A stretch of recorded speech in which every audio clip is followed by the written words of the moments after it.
আর কেউ কেউ রাজনীতি করছে ধূপগুড়ি ময়নাগুড়ি নিয়ে। আমি প্রথমে বলি, আমি যেদিন নাগরাকাটা গেছিলাম সেদিনই কিন্তু আমি অরূপ বিশ্বাস, গৌতম দেব, নির্মল রায়, যিনি ওখানকার এমএলএ, ডিএম, এসপিরা সবাই মিলে তারা কিন্তু প্রত্যেকে ধূপগুড়িতে 3টে ক্যাম্প ভিজিট করেছেন। তাদের বাড়ি বাড়ি যাতে রিলিফ পৌঁছে যায় তার জন্য কালকে রিলিফও হ্যান্ড ওভার করে দেওয়া হয়েছে। 3বার করে রিলিফ দেওয়া হয়েছে।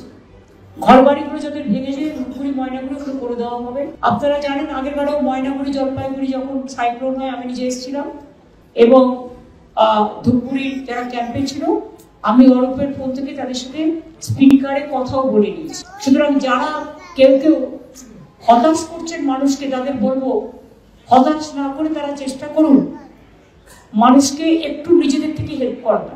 বিজনেস করুন ভালো করে, কিন্তু বিজনেসের একটা দায়ও রয়ে যায়।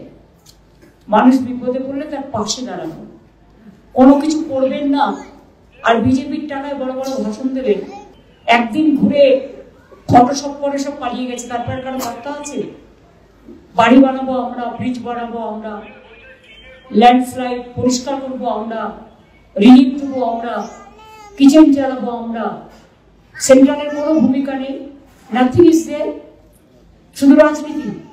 আর তার মধ্যে সরি আমি নর্থ বেঙ্গলে 2-1 সবাই নয়, তারা মানুষকে হতাশ করবার জন্য উল্টো পাল্টা নিউজ দিচ্ছেন।